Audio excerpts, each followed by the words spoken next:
Welcome to S S اسلام 24۔ سورہ کہف کی پلے list کا یہ آخری واقعہ ہے۔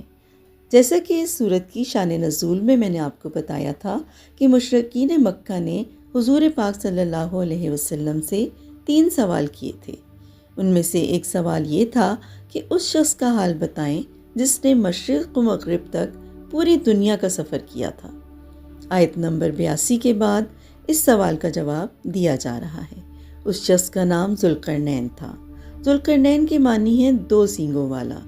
یہ ایک بادشاہ کا لقب تھا جس نے 3 لمبے سفر کیے تھے۔ پہلا سفر انتہائی مغربی آبادی تک، دوسرا انتہائی مشرقی آبادی تک اور تیسرا انتہائی شمالی علاقے تک۔ پہلے سفر میں جب ذوالقرنین مغرب کی آخری آبادی تک پہنچے تو حد نظر تک سمندر پھیلا ہوا تھا اور سمندر کی شکل ایک سیاہ رنگ کے دلدل جیسی تھی، اور شام کے وقت جب سورج غروب ہوتا تو دیکھنے والوں کو یوں لگتا گویا وہ ایک دلدل نما چشمے میں ڈوب رہا ہے۔ وہاں انہیں ایک قوم ملی جو کافر تھے۔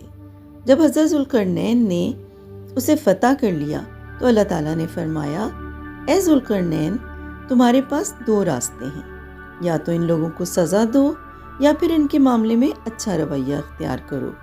انہوں نے کہا، ان میں سے جو کوئی ظلم کا راستہ اختیار کرے گا اسے تو ہم سزا دیں گے، پھر اسے اپنے رب کے پاس پہنچا دیا جائے گا اور وہ اسے سخت عذاب دے گا۔ البتہ جو کوئی ایمان لائے گا اور نیک عمل کرے گا تو وہ بدلے کے طور پر اچھے انجام کا مستحق ہوگا۔ ذوالقرنین نے دوسرا سفر دنیا کے انتہائی مشرقی حصے تک کیا، جہاں پر غیر متمدن لوگ رہتے تھے۔ ان میں مکان بنانے اور چھتیں ڈالنے کا دستور نہیں تھا۔ وہ سب ایک کھلے میدان میں رہتے تھے اور سورج کی کرنیں ان پر براہ راست پڑتی تھیں۔ ذوالقرنین اپنے تیسرے سفر میں انتہائی شمال تک گئے۔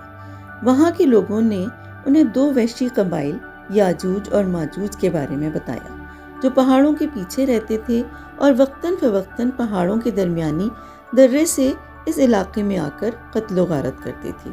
علاقے کے لوگوں نے ذوالقرنین سے درخواست کی کہ وہ پہاڑوں کے درمیانی درے کو ایک دیوار بنا کر بند کر دیں، اور اس کے لیے انہیں کچھ مال کی پیشکش بھی کی، لیکن حضرت ذوالقرنین نے معاوضہ لینے سے انکار کر دیا، البتہ افرادی قوت مانگی تاکہ دیوار جلدی بن جائے۔ پھر حضرت ذوالقرنین نے لوہے کی بڑی بڑی چادریں پہاڑوں کے درمیانی درے پر رکھی، پھر ان کو خوب گرم کر کے ان پر پگھلا ہوا تانبا ڈالا تاکہ وہ چادروں کی درمیانی درزوں میں جا کر بیٹھ جائے اور ایک نہایت مضبوط دیوار بن جائے۔ چنانچہ وہ ایسی دیوار بن گئی جہاں یاجوج ماجوج نہ چڑھ سکتے تھے اور نہ اس میں سوراخ بنا سکتے تھے۔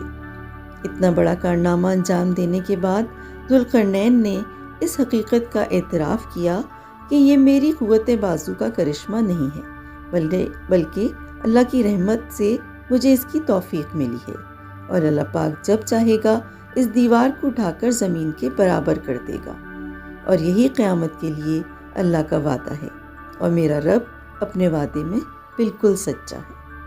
اگر آپ کو میری ویڈیو پسند آئی ہے تو اسے لائک کیجیے اور میرے چینل کو سبسکرائب کیجیے۔ شکریہ۔